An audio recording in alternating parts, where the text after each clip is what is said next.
السلام عليكم. بصوا يا جماعة، عشان بس أريحكم وأريح نفسي، ودي رسالة لكل جمهور النادي الأهلي وعشاق النادي الأهلي: لا تنتظروا من الأهلي ومن اللاعبين اللي موجودين حاليا داخل النادي الأهلي بطولات ولا أداء هذا الموسم. عشان بس أريحكم وأريح نفسي، عشان بس ما نحرقش دمنا يا جماعة. ما هو احنا برضو صحتنا دي أهم حاجة. أنت لما تكتئب، وأنت لما تزعل، وأنت لما تتضايق، طب ما ده كله ده على صحتك وعلى نفسيتك، على حسابك انت.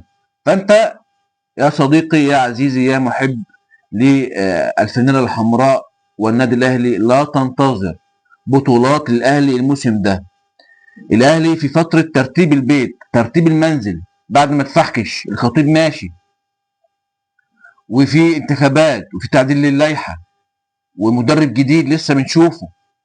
يعني في حاجات لسه بتترتب، وده اللي مأثر على اللاعبين وعلى ادائهم داخل الملعب. عدم الاستقرار المبدئي. الاهلي معاه 45 دوري يا جماعه، 45 دوري. الزمالك اقرب واحد ليه معاه 14، ده ما دخلش في العشرينات حتى، ولا دخل في الثلاثينات. الاهلي في الاربعينات. 45 دوري. ايه يعني لما يروح مننا دوري السنه دي او الموسم ده؟ مفيش مشكله، احنا بس بنتكلم على الاداء. عايز يبقى شكلنا يبقى احسن من كده، لان الصفقات والنجوم اللي موجوده في الملعب المفروض يعني ادائهم يبقى احسن من كده بكتير. وكده كده الاهلي انت بتقول ان هو جاب صفقات بالملايين. زيزو على فكره، الزمالك جايب صفقات السنه دي اغلى من النادي الاهلي. جايب 400 مليون جنيه صفقات، الاهلي جايب ب 300. يعني الاهلي جايب نجم زي زيزو ده مثلا يعني يعتبر ببلاش. انت جبته واديته فلوس، ولكن كلها من الاعلانات، كلها اعلانات. انت بس الفيديو الترويجي لزيزو جبت، يعني الاهلي كسب منه 30 مليون جنيه. كده كده اللي مش هيلعب يقعد دكه، ايه المشكله؟ ويتباع تاني يعني. لو جبته بملايين ما هيتباع بملايين برضه. ده مش هيحصل له، مش هيبوظ يعني، ولا ليه اكسباير ديت ولا حاجه. لا عادي، انت ممكن تبيعه وتكسب منه، ما فيش اي مشكله. والنهارده كان في اجتماع، ان شاء الله هقول لكم على تفاصيله. وفي عقوبات، يعني النهارده المفروض كان اجازه للاعبين، ولكن في عقوبات. وكان في اجتماع مع وليد صلاح الدين وعماد النحاس باللعيبه، وكان في كلام كتير جدا وتفاصيل هحكيها لكم ان شاء الله الفيديو القادم. وايضا امبارح بعد المباراه امام عاشور دخل المستشفى. التفاصيل دي كلها برضو هقولها لكم ان شاء الله الفيديو القادم. ولكن امبارح انا ما عملتش فيديو بعد الماتش، لان الصراحه ما كنتش عارف اقول ايه، كنت متضايق جدا. تريزيجيه امبارح زي ما قلت لكم ما كانش بيباص لحد، مجهود مشكور، ولكن اداء سيء سيء سيء. خد رقم المباراه، ويعني لما جاب الجون قعد يعمل للناس: في ايه يا عم؟ بتعمل لينا ولا بتعمل للجمهور ولا بتعمل للعيبه في الملعب؟ في حاجه مش طبيعيه ومش مظبوطه مع اللاعبين، مع اللعيبه. امام عاشور برضو امبارح لما نزل في نفس الدقيقه عايز يعدي من الاول والثاني والثالث ويجيب جون. هو كله عايز يجيب جون يا جماعه، ما فيش حد هيعرف يجيب جون لوحده، دي لعبه جماعيه، انت لازم تبقى عارف كده كويس يعني. اللعيبه مش عارفه قيمه التيشيرت يا جماعه. المفروض حد يقعد معاهم كده ويعرفهم من البدايه، ويقول لهم تاريخ النادي الاهلي، ويعرفهم هم لابسين تيشيرت مين. الزمالك في المركز الاول ب 13 نقطه، 6 مباريات. المصري في المركز الثاني ب 11 نقطه، 6 مباريات.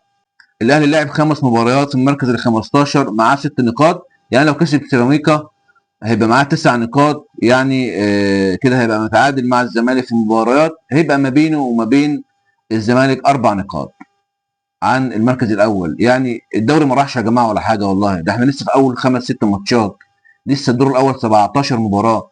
يعني الفرق مش هيبقى كبير ولا حاجه، يبقى 4 نقاط 4 نقاط. والزمالك اكيد مش هيفوز كل ماتشاته، يعني اكيد هتيجي فرقه وهتقوم غلباه موقعه منه 3 نقاط، وهتخليه محل سر يعني. يعني وشفنا الزمالك اتغلب قبل كده في ال6 ماتشات اللي لعبهم يعني. الاهلي من 15 نقطه حصل على 6 نقاط، يعني فقط 9 نقاط، ما حصلتش في التاريخ قبل كده. بن شرقي امبارح يعني كان نزل حرك الدنيا شويه، يعني ولكن تضييع الفرص والانانيه هي اللي ودت النادي الاهلي للنتيجه دي، للتعادل. تعادل بطعم الخساره طبعا. اللعيبه في الملعب مش عارفه قيمه التيشيرت يا جماعه، كل واحد مفكر نفسه نجم. ان شاء الله هنجيب مدرب قوي بشخصيه قويه يعرف يسيطر على الناس دي، واللي مش عاجبه يقعد دكه يا باشا عادي، ايه المشكله يعني؟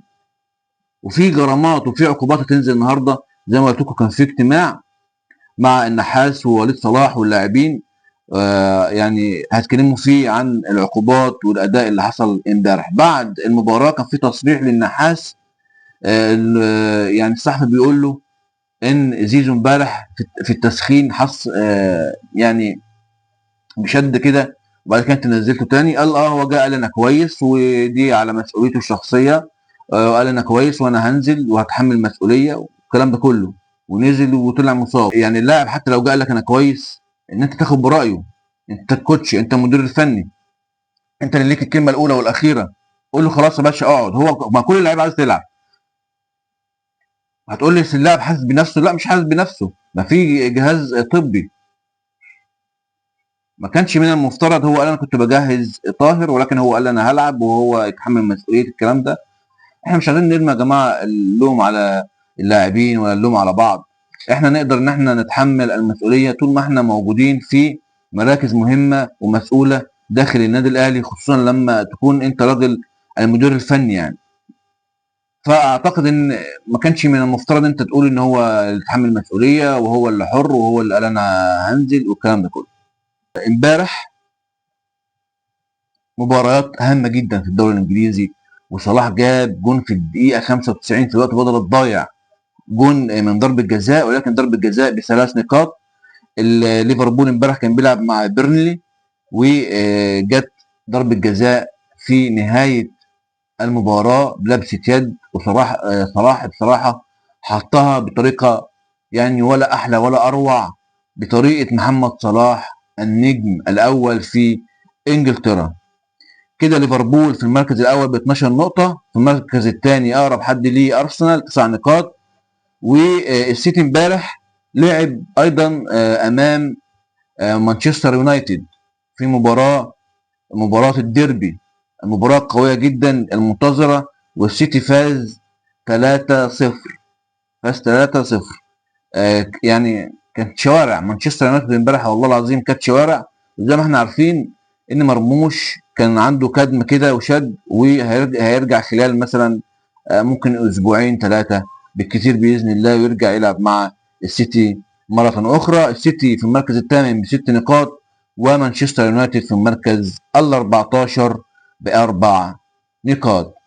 ايضا امبارح كان بيلعب بيراميدز قدام اوكلاند سيتي في كاس انتر كونتيننتال وفاز 3-0، وهيروح يلعب بقى ان شاء الله مع اهلي جده يوم 23 سبتمبر في السعوديه. برشلونه ايضا امبارح كانت بتلعب في الدوري الاسباني امام فالنسيا وفازت 6-0. يا دي الفضيحه، 6-0، يعني نتيجه كبيره جدا، وفالنسيا مش فريق صغير. كده برشلونه في المركز الثاني ب10 نقاط، وريال مدريد في المركز الاول ب12 نقطه. في اخبار هامه جدا، ودي الصفحه الرسميه للعربيه، قالوا ان نادي استريلادي امادورا البرتغالي يشكو رسميا نادي الزمالك في الفيفا بعدم التزامهم بسداد قيمه انتقال المهاجم الانجولي تشيكو بنزا الى صفوفه. ومن 3 أيام أيضا تقدم نادي ألكسندريا بشكوى للفيفا ضد نادي الزمالك لتأخرهم وعدم دفعهم القسط الأول لعقد الفينا. فيعني هو المفروض هم 6 أقساط، هم بعدوا استفسار لنادي الزمالك ومحدش رد عليهم، وبالتالي هم راحوا اشتكوهم للفيفا. ولكن في مصادر داخل نادي الزمالك بتقول ان احنا تفاوضنا معاهم واتكلمنا معاهم وهنبعت لهم القسط الاول قريبا.